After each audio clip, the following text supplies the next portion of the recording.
Good morning, everyone. Thank you for joining us today. We are happy to host this webinar together and learn together about AI in the oral health field. So this program is actually introduced today by the American Association of Public Health Dentistry and the Council on Education Affairs and features two of the key speakers and researchers in the field of AI in the dental field.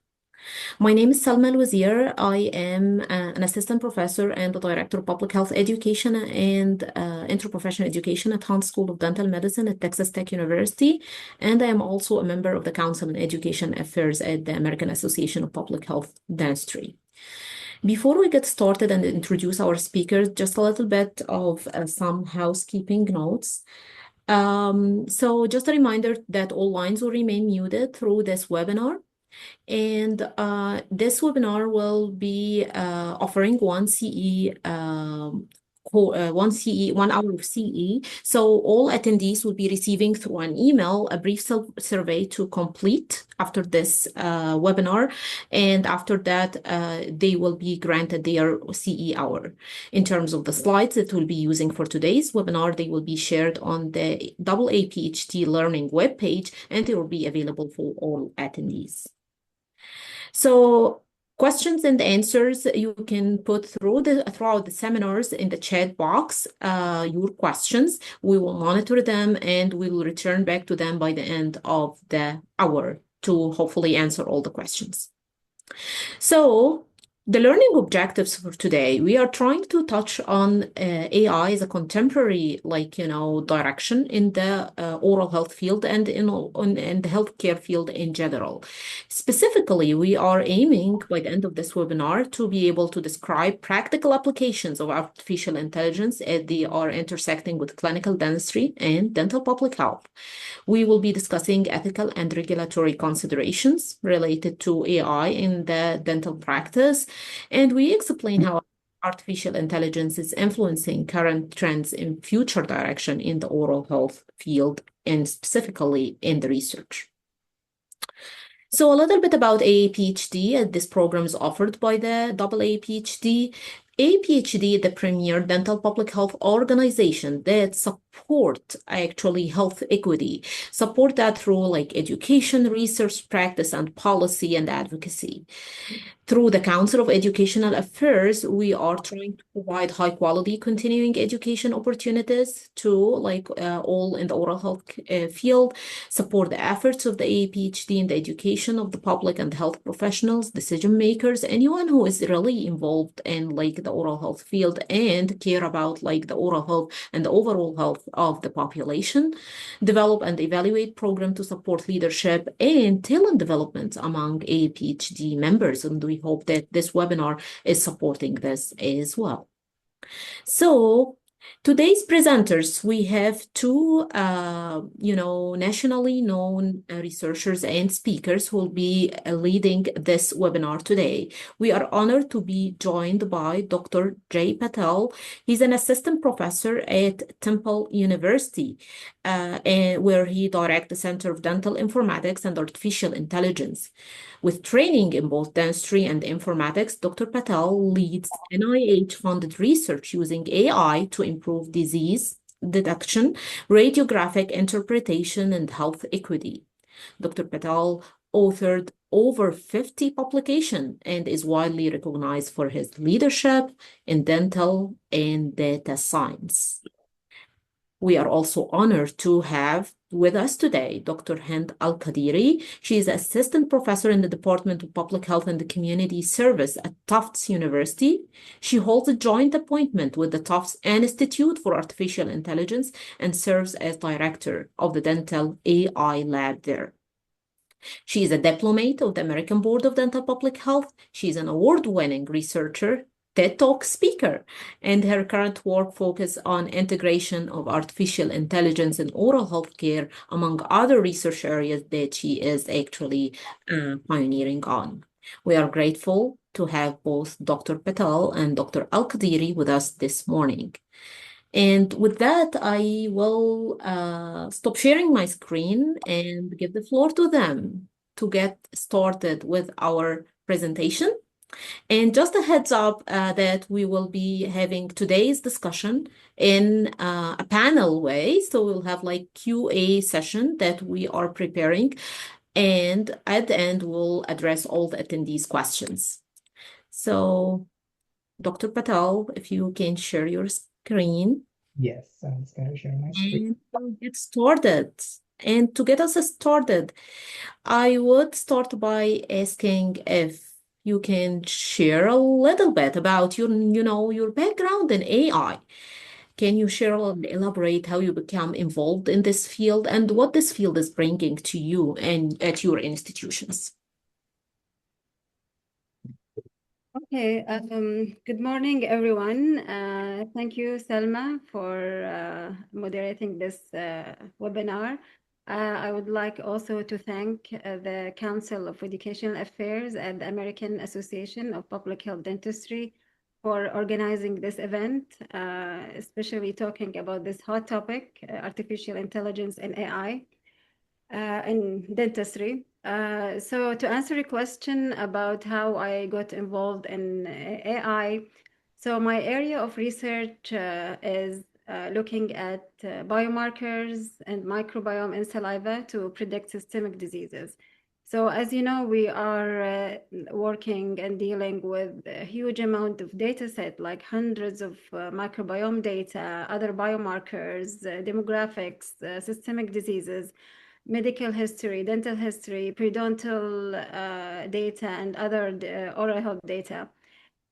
So traditionally, when you want to analyze all of these amount of data using traditional or classic statistics, it's almost impossible to leverage and use all of these data to predict disease. So a few years ago, when machine learning emerged, I took a few courses on machine learning, and I was impressed on how this field is like comprehensive and can enable us to analyze the huge amount of data, provide algorithms, and make predictions.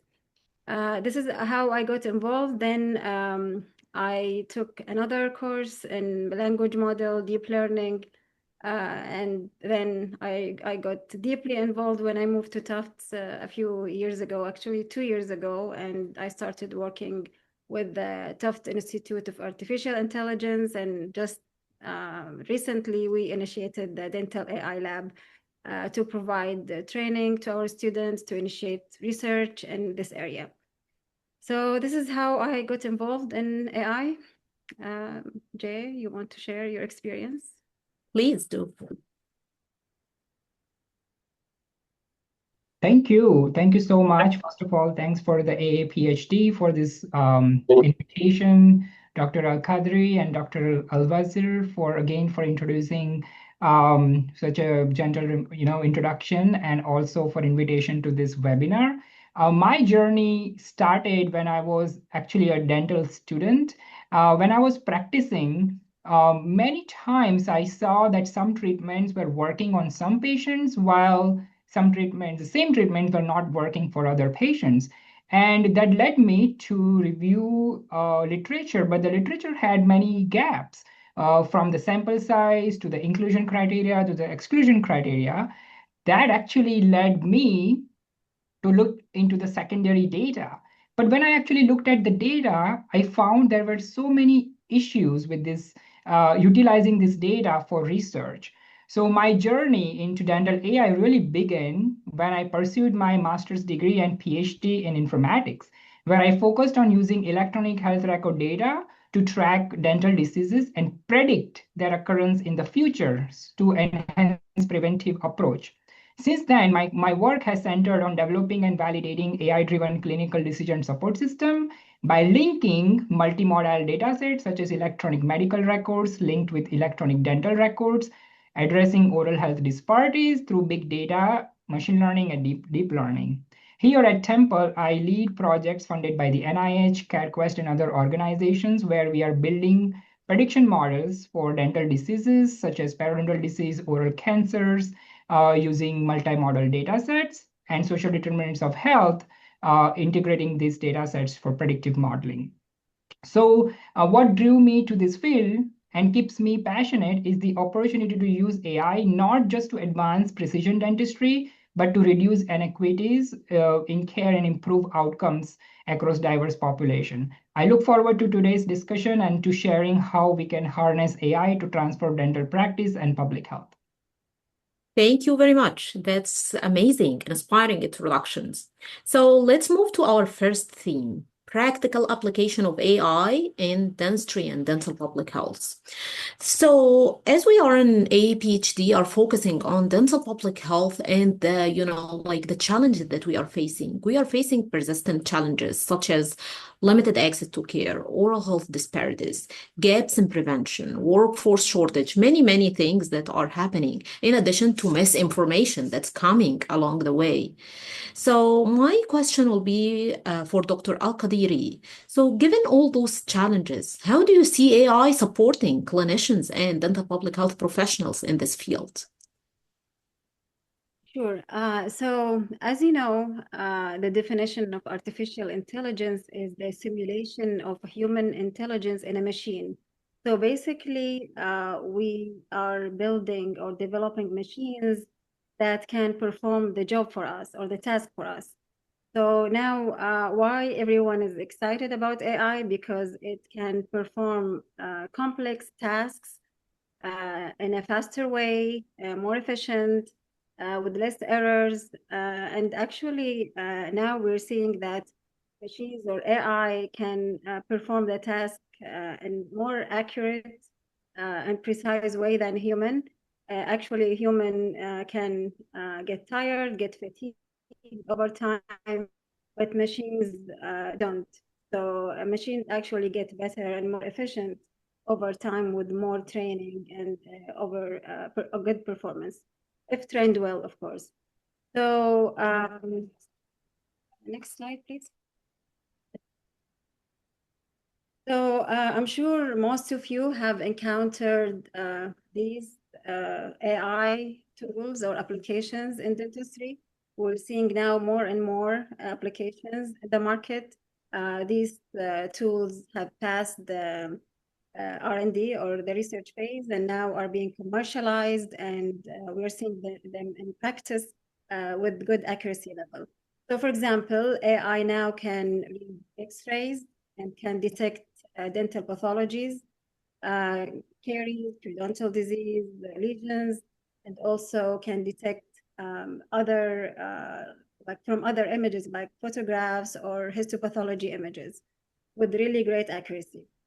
AI now also can enhance the workflow in practice, by streamlining the administrative work. So AI can do scheduling, billing insurance, documentation, and also like send recall messages to patients. And the most significant advantage of AI is the ability to process and analyze vast amount of data set. This can help to make prediction and also help us for the surveillance. Next slide. So, how can we leverage these tools, these AI tools, to address the critical issues in dental public health? So, as you can see in the left column, all of us know, like, we have issues in dental public health since decades. So, for example, we know that millions of Americans lack dental insurance. There are like limited access to dental care in rural and underserved areas. We can see also that there is a huge disparity in racial, ethnic, and other low socioeconomic groups. And also, one of the other issues in dental public health is the long wait list, especially in community health centers and Medicaid clinics. So how can AI help in these issues?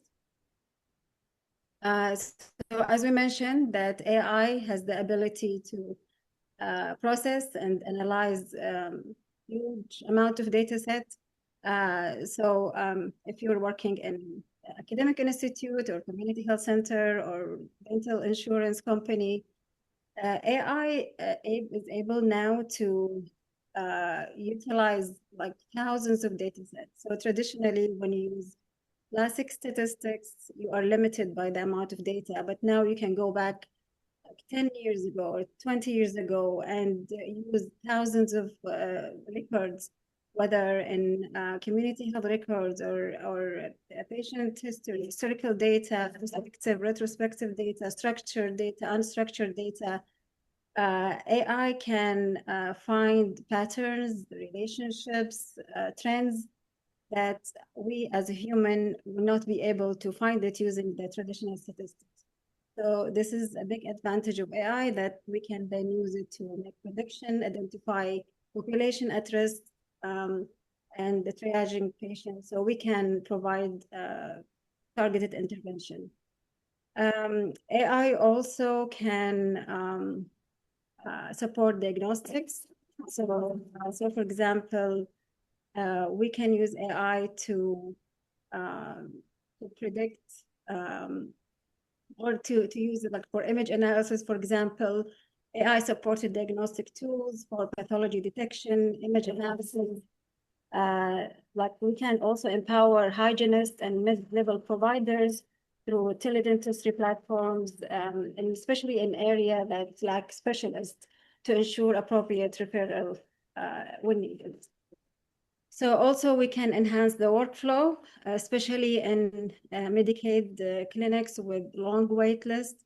We can automate the scheduling, documentation, and treatment planning. So all of these tools exist already.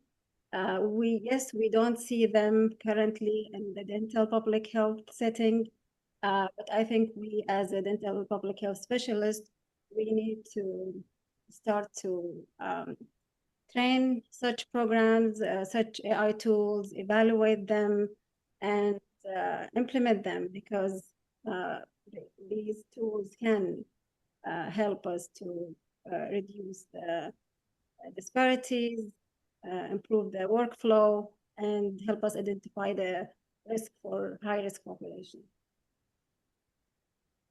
Perfect. Thank you very much, Dr. Alqaderi, for framing all those possibilities.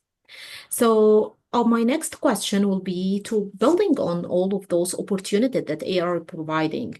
Like when we are talking about like more of like the broader population level programs. So for Dr. Patel, in what ways AI might support those like implementation program, maybe like health promotion campaigns, oral systemic connection, preventive strategies, or like oral health surveillance at broader level? Great question. A great question. So as you exactly mentioned, first thing is to really connect oral health with the systemic health. However, right now, this is the current status for most cases where mouth to body connection is totally disconnected. The insurance model is completely different. The care model is different. In dentistry, it's more treatment-based, procedure-based, while in medicine, it's more diagnosis-based. We are more into drilling and filling phase rather than taking a step back and providing preventive approach. Really, first thing we need to do is integrate oral health and systemic health. Our vision is to closing this gap and reconnect the mouth and body. By linking medical and dental records and applying AI methods, we can build a complete picture of patient's health. This will help us detect diseases like oral cancer much earlier and allow healthcare teams, both dentists, physicians, nutritionists, nurses, to deliver personalized preventive care. This is where real transformation happens in improving patients' outcome. So how do we do this? So this is where the AI becomes transformative. By leveraging electronic health record data linked with electronic medical record data, again linked with the dental imaging data, with the social determinants of health and social media data. This provides us as close accuracy of the whole patient care that possible. So, for example, in my team's research, machine learning models have been utilized to predict periodontal disease risk, while also provides the protective factors. So it's a risk factor and protective factors. So that means the clinicians and public health professionals can intervene earlier, tailor preventive strategies, and allocate resources more equitable. And that utilizes the integration of all of this data source. I will also provide a use case. So now that we have looked at the breadth of the data available, I want to highlight a simple but powerful concept, data to wisdom hierarchy. At the base of this pyramid, it's a raw data. It's good, but it's isolated fact like procedure codes, radiographic measures, or clinical notes. On their own, they have limited meaning. When we organize, clean, and contextualize that data, it becomes information. For example, identifying patterns in how often certain procedures are done or how outcomes vary across populations. When we further analyze that information, combining it with clinical expertise or algorithms, we generate knowledge. This is where we start to understand relationships, how risk factors predict the disease, or how follow-up timing impacts treatment success. And at the very top, it's wisdom, the ability to apply that knowledge in real-world decision-making. We can choose, like choosing personalized recall intervals, adjusting workflow based on predictive risk, identifying the area that requires more dentists, or even redesigning the policies that better supports the patient outcome. So our goal, especially with AI and integrated data, is not just to collect more data, but to elevate it to wisdom that improves care, education, health equity. So AI can moderatize how we run public health programs in 3 ways: surveillance, promotion, and prevention. First, in surveillance, national surveys like Enhance are valuable, but infrequent and costly. In our recently JDR paper, we showed how AI applied to dental records can automate oral health surveillance, detect disparities across communities, and even monitor change in near real time. Second, in health promotions, AI-powered chatbot and mobile apps can deliver culturally tailored oral health education at scale, something particularly valuable for underserved communities. Finally, in prevention, AI can predict which individual or groups are most at risk and support targeted intervention, such as school-based sealant programs or fluoride varnish campaign. Instead of one size fit all, AI allows us to personalize prevention at the population level. And with that, I will give you a quick use case that we have performed here at Temple University School of Dentistry. So we have developed this geospatial analytical system. Right now, when we look at the population level for oral health, especially from the CDC census data, the involvement of oral health factors are very limited. So even though this only represents the Philadelphia population, this concept can be applied to each and every state and perhaps on a country level. Red means poor oral health, green means good oral health. Now, when you zoom into each of these areas, you will see this I button. So when you click on I, you will exactly see why in that area it's red. So for example, caries risk assessment is very high in this area. Population density is very high. The diagnosed dental prognosis is poor. ASA, from their medical records, we determine that they have high comorbidities in this area. They have more pulmonary conditions, denture are not lasting very long, and such as. But when you go to a different area, maybe a yellow, you will see some green, while some red. And when you go to a green area, you will see most of the factors on the green side. This will allow us to provide personalized approach for each zip code level, as well as for each patient level, as well, to improve the oral health of our population. But if we look at bird's view, we are not really doing a very good job in providing a good oral health to our population. Thank you. That's powerful. A lot of opportunities are coming in the way. But with every opportunity come responsibility.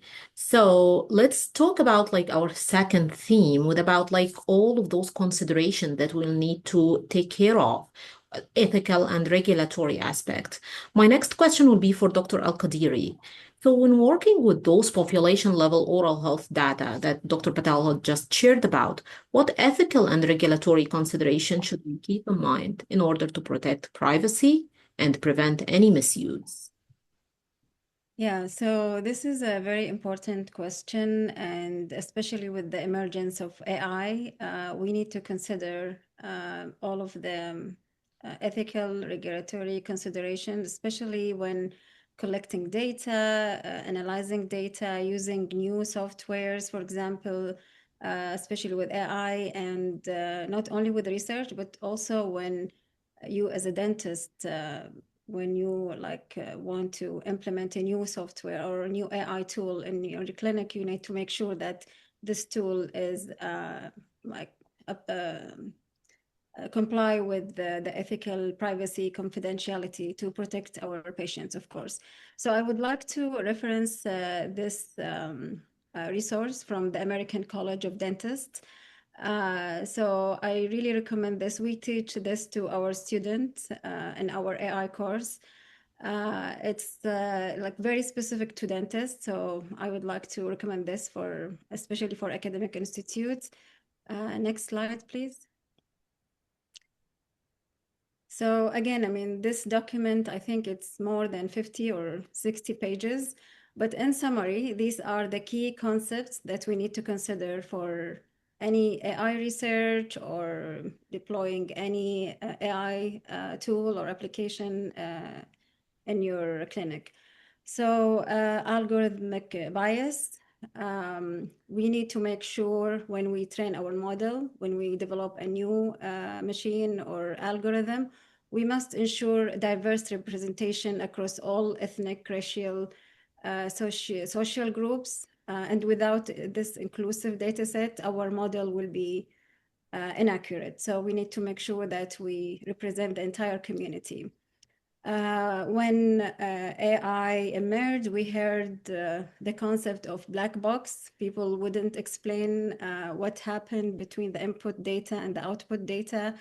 So now we are moving away from this concept. We need our model to be explainable, transparent. We need to explain every single step of building the model, training the data, the source of data set, any limitations in the data set, quality of the data, testing. So we need to explain every single step of building any AI model. And then automation, like human element should be an integral part of building any model. So again, we have all of these tools now, like you can build an agent, give it instructions to automate the data collection, running the analysis. All of these tools are available for us. However, we need to make sure that human element exists and being integral part of every single step during the AI, whether you're building a model, using any application in your clinic, you need to monitor, evaluate, make sure that AI is doing the appropriate work that you want it to do. And then, of course, privacy, security. You need to make sure that you comply with all ethical guidelines to protect confidentiality and security of our patients. Next.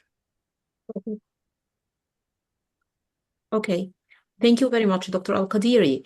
So these are like important considerations that we need to take into account. In addition to that, justice and fairness are strong ethical principles that are emphasized in the dental world. So my next question to Dr. Patel, how we would ensure that AI doesn't unintentionally reinforce any existing inequity in order to ensure fairness and justice in oral healthcare? Absolutely, that's a great point. So this is one of the most important questions in AI for health. AI systems are only as fair as the data they are trained on. And if those data sets underrepresent minority or underserved population, the models can unintentionally reinforce existing inequities. So we need 3 safeguards. First, diversity of the data sets.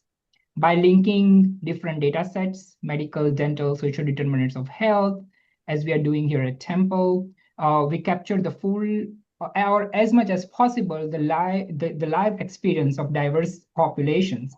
Second, apply fairness audits, testing models to ensure predictions are equitable across race, gender, and socioeconomical groups. And there are various measures that we can utilize for that.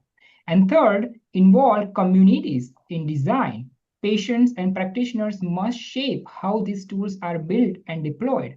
At the end of the day, AI must be a tool for equity, not another barrier. That is the very critical.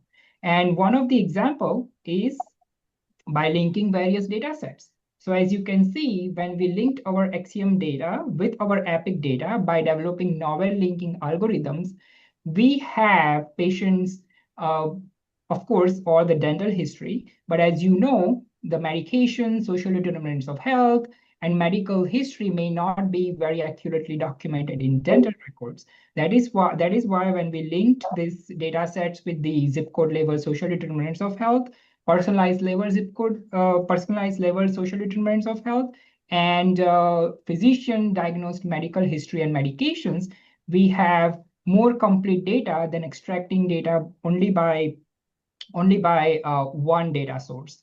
So that led me to give another example of how they are interconnected. So as you can see, this is so I'm only sorting 1 year's data. So we have about 29,946 patients that we saw and who had at least one comprehensive oral evaluation, out of which we have about 25% patients with moderate periodontitis and 31% with severe periodontitis. But when I click on the severe periodontitis, you will see how all of these systems and some behavioral factors changes. So here, these patients more have endocrine disorders, cardiovascular disorders, and such as. When I click on the healthy periodontium, this will significantly reduce, right? And so we can use this data set, the linked data set, to actually predict what will happen in the future. So as you can see, this prediction model can look into millions of Axiom and EPIC records, and it provides the automated diagnosis, and it also provides the risk score for the future visit as well. Perfect. So thank you very much. So building on those powerful tools, like, if I'm new into this world and I am starting to build my journey and I would like to learn more and I'd like to get involved more in AI and dental public health, where should I start? What do I need to do? Yeah, great question. And we all have been to this. So one day I didn't know anything about AI, and I started with training myself or taking courses. So my first advice is to build capacity. So, I mean, and this is also a responsibility of the academic institute. So, for example, we are here at Tufts. We started the AI, dental AI course for our pre-doc students.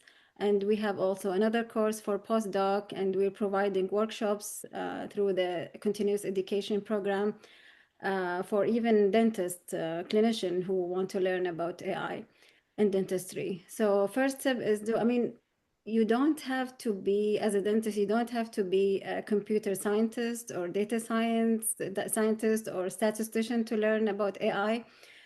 You just need to know the basics about AI. If you want to start a new project, collaboration is a good idea.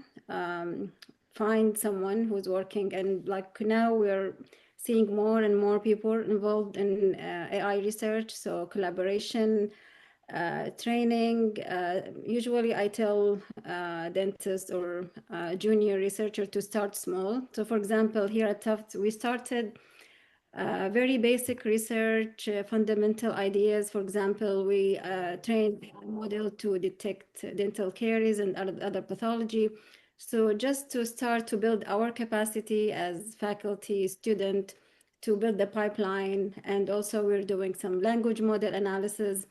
When we start this basic AI research, then we can have more ideas and do advanced stuff. Again, I mean, collaborating with other institute at Tufts. We're collaborating with, for example, Tufts Institute of Artificial Intelligence and the computer science department. So this is important to work with data scientists and AI experts on these projects.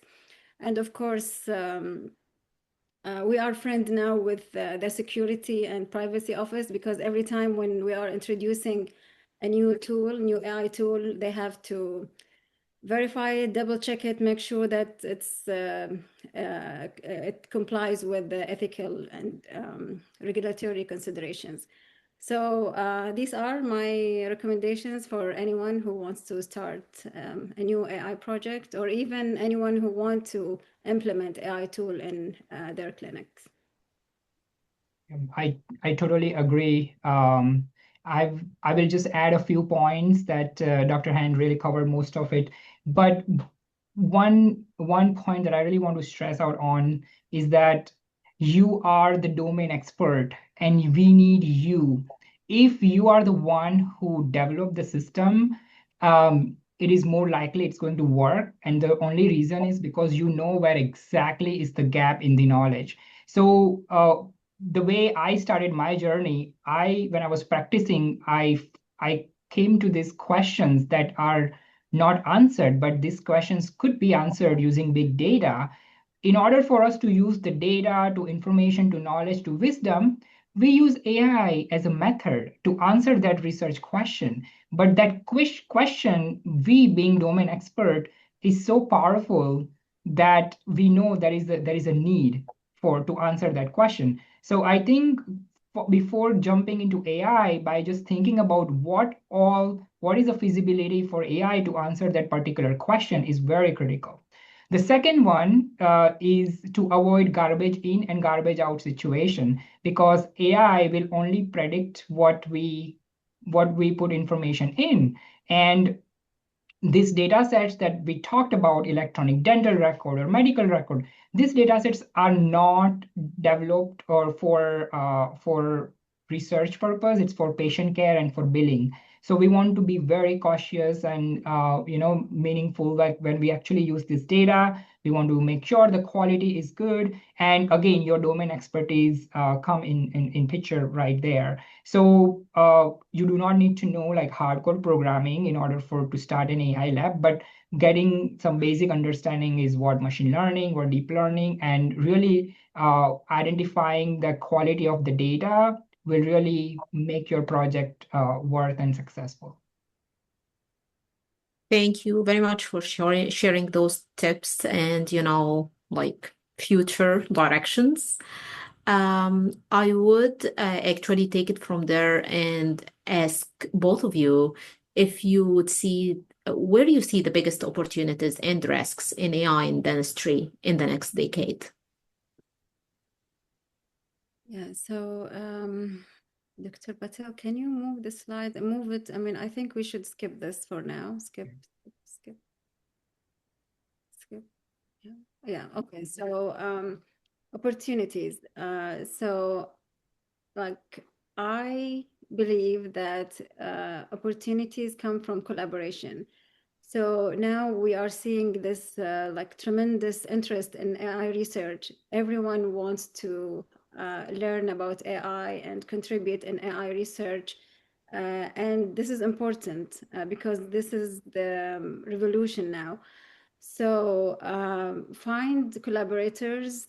And I mean, I think we can show a great example now. I collaborate with Jay. I mean, we have here the Dental AI Lab at Tufts. Dr. Patel established also the AI Center at Temple. And we started, I mean, I know Dr. Patel started before me, and I always contact him and ask for advice and guidance. And we are thinking now to combine our data set, because again, as we mentioned, we need diverse data set, representative data set. Like like we all as dental public health specialists, we used to use the traditional statistics, and there is always limitations in traditional statistics, inability to process and analyze huge data set, cross-sectional, sometimes poor quality data, and we acknowledge this in the publication, right? But when we do AI, the ultimate goal is to build a machine or algorithm that can be used to perform certain tasks. It's not like just we want to publish and that's it. So we don't accept any big limitations. Limitation will be there forever, but we need to be as appropriate as we could. So now we're starting to collaborate, combine our data set, different methodologies, learn from each other. And we're happy to collaborate also with other schools, other institutes, community health centers. So the goal is to provide good quality data, learn from each other, and enhance the AI, especially in our area, dental public health, not only for commercialization, but also to serve our community, our patients, especially population who live in underserved area, people who lack access to the. This is important, yeah.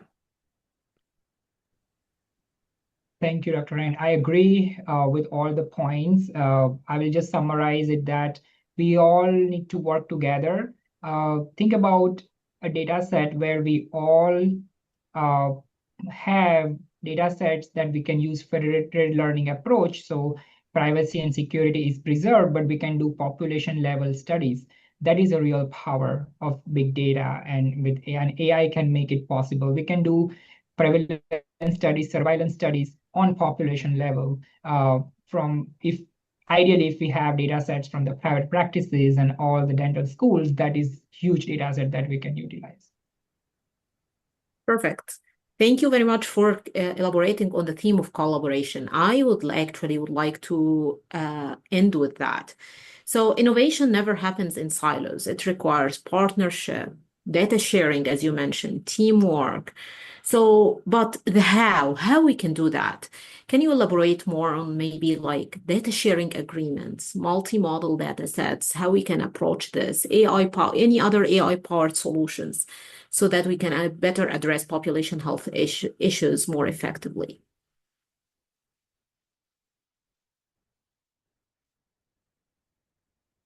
So yeah, I can answer this question. So yeah, as you know, when we share data between different institutes, we need to sign the data sharing agreement. I remember we have done this before. Something, I mean, not very complicated. Schools can do it, but again, the power of it is that we have more representative data set. We need to involve data from community health centers. So for example, Salma, if you're interested to collaborate, we can combine our data from electronic health record at Tufts, your school, Dr. Patel's school. I think the next step is to think about a way to combine the electronic health record in academic institute, and then another step is to add data from community health centers. Now AI has the power to do this, like combining different data sets, structured data, unstructured data, using language model, so claims data. So historical data exists. We need, as public health professionals now, to maybe work together to think about how to standardize all of this data and start to, I mean, Dr. Patel showed us some examples about prediction models. This has been done in his academic institute, but I would love to see something on a bigger scale, including more and more institutes. So maybe from this meeting, we can, I don't know, Jay, you can invite more people to share data, or anyone who's interested to work together and scale the work that you're doing and provide more representative data, different states, different settings. Absolutely. And when we talk about sharing, I know that again comes to privacy and security issues with the data sharing. So we have a great method in informatics where we use federated learning approach, where we provide the pre-trained machine learning models. So the data set would never come out of your system, but rather we would be providing our pre-trained data set that your staff will run. So that way the data is still secured in your own environment, but at the same time we can integrate findings from these data sets together. Wonderful. I think like these are endless opportunities are here. And yeah, working together, collaboration, and I see in the chat box like this actually small seed has started to begin and to work together. So hopefully we will all like have a role and we'll all collaborate together to have like the maximize the benefit of AI in our world and pay attention to the responsibilities to come with it. With that, I actually would like to open up for questions for anyone who had any question or any clarification that we can address. Like our speakers will be happy to answer any questions. Okay. So the first question is actually about logistics, how this webinar can be reviewed again later. So actually this will be shared on the AAPHD Learn webpage. So after this session, like give it like a few days and you'll find it there so that you can return back to like maybe like the slides. And so all the contact information of our guest speakers are actually already posted on the AAPHD website. So you can find them. And they are happy to work with everyone to collaborate. Do we have any other questions?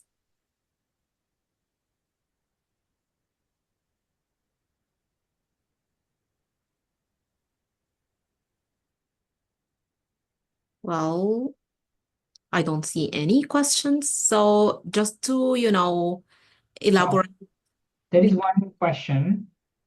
Came now then. How can this work? Yeah, it just came. Yes. How can this work with the private sector of dentistry? How can this work? Yeah. So private dentistry, Dr. Patel, Dr. Alqaderi. Yeah, it's definitely feasible through the dental practice-based research network. So where we can create a consortium where private practitioners can share their de-identified data sets, because honestly, like if I develop a tool or a model that is based on the rich clinical information that we are collecting, but there may be some practices who they may not be collecting this rich clinical information. So we want to make sure these models are very translational. And in order for us to do that, we want to validate the performance of the existing models on private practice data sets and determine what is the sensitivity, specificity, accuracy of these models. And if it is low, then we can perhaps use that particular data sets to improve the predicting power. Okay, perfect. So we had another questions. Please, what machine learning models are best for radiographic images and production? Yeah, so I had a slide for that, but that's fine. If you can. I can share which one. And so deep learning is the most appropriate model to run or to develop any. So yeah, this is the image analysis. So deep learning is the appropriate model to build AI tool. So this is one common example that we use it in dentistry. And we're doing this in our school. I know also Dr. Patel is doing this. So we collect data from our electronic health record. We label these data. So we actually train the model how to detect dental caries, periodontal disease or bone loss, lesions, how to identify tooth status. So you need to collect data, label the data, train the model, and then test the model performance, and then use the algorithm to build the machine or the AI tool. So in the future, the AI can detect these pathologies from X-ray and tell you. So this is an example of how we can build AI model. And again, this is something doable. Anyone can learn how to do it. But again, there are some steps that anyone can do it. Thank you very much. So we have another question, actually. Dr. Kari, she is teaching teledentistry and practice management, and she would love to add about AI. So how can you share any helpful resources? Yeah, I know Dr. Ala. Hi, Dr. Ala, how are you? Okay, so yeah, it's muted. So the question was using AI in teledentistry. So yeah, actually, this is a very important point because you can definitely use the diagnostic tools. So, for example, in teledentistry, you still have the X-ray, image analysis, oral camera also. I know that like dentists or hygienists who use teledentistry use oral camera. So again, by training AI model that can use images from both oral camera and X-ray, you can, for example, train AI to generate the dental chart for you or the periodontal chart for you. So, and this can save also dentist time. So if you train a good model how to read X-rays and also detect diseases from the oral camera images and generate the dental chart for you, this can also support diagnostics and treatment planning. I mean, again, we need to emphasize that human or dentists should be part of this, supervise, cross-check, double-check, not to rely on AI 100%, but this can enhance and support diagnostics and save time for dentists. Yeah, and there are ample of free resources online. Being a domain expert, wanting to work in AI, you only need to know basics of the programming. If you want to do, there is a W3 school that can help you learn Python, machine learning. There are Coursera, EDX courses, and of course there are formal education programs as well. But those are not 100% needed because learning programming and computing and informatics is very, very accessible by going to the web, and there are many free resources. And I'm happy to share particular resources. And I have put our email in there, and so feel free to reach out to both of us and we can guide you. Thank you very much, both of you. So we have another question, which could be like, an important question from an educational perspective. So if we would like to learn, build foundation models for like specialty like radiology, how we can get access to this integrated data so that we can build like powerful models? Yes, so data access could be, so the dental schools could be a good resource to get the data. Private practices now also started sharing their data sets. So it has to be coming from some kind of a practice management where they are seeing lots of patients. That is where you can get big data sets. There are some publicly available data sets, but they are very limited. And of course, it is because of the privacy and security issues. Dr. Hend, do you want to add anything? No, I think you mentioned everything. So what we did is that we collected data from our electronic health record, Axiom. So there are now tools that can automate data collection.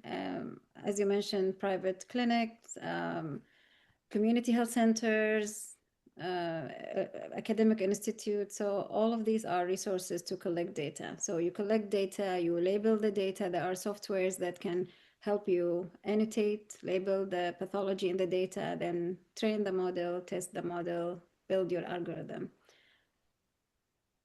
Wonderful. Thank you very much. So we have like our last question, I believe. there is a question about the regenerative language model used in dental public health for lay people, for the community itself. So are there any examples that you can share? Yeah, so for lay people, this is an important, maybe this is a new project that we need to think of. So now we know that people use the ChatGPT to ask, but we know that it might not be as accurate as we want. So we don't recommend that patients or lay people use it to get diagnosis. So I wouldn't recommend that. So maybe in the future we can build like a generative AI tool, chatbot or something for like very specific for lay people to help them. So not to diagnose, but to give them some educational information, what to do if they have any problem, link them to dentists. So I'm unaware if there's anything like that now, but I think this is a good project for Yeah. who's interested, and we can help with that. So yeah. Yeah, and another point that I will add is that the main purpose, and this is my personal opinion, and I could be wrong, but the main purpose for us to develop an AI model is to move towards precision care. What works for me may not work for Dr. Hend, may not work for Dr. Salma. What works for Dr. Salma may not work for me. Right now, we are one size fit all. However, we want to move toward precision care. The large language models, however, supposed to be more generalizable. But when we have more generalizability, the specificity reduces, right? So we want to develop somewhat homegrown small language model, which is only specific to predict periodontal disease. If we want something to also predict dental caries and oral cancer, we need to train for that particular disease. That way, we are losing generalizability, but we are still improving the precision health. And I guess that is the direction where we want to go, where what exactly would work for me, rather than, okay, I'm high risk, so all the recommendation for everybody who at high risk are the same. No, we want to make it personalized for that particular patient. So in summary, we need to develop this kind of a precision models that these large language models are not able to provide at this point.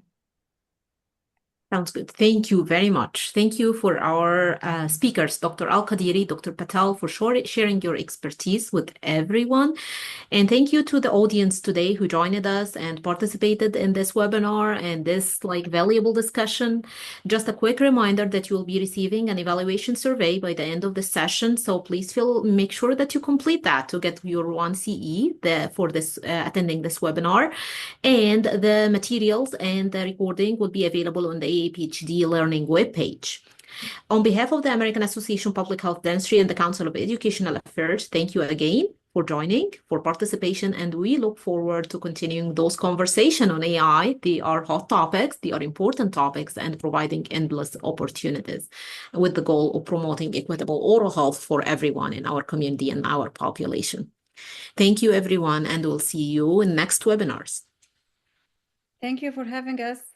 Thank you everyone for attending. Have a good day. Thank you, everyone. Bye. Bye.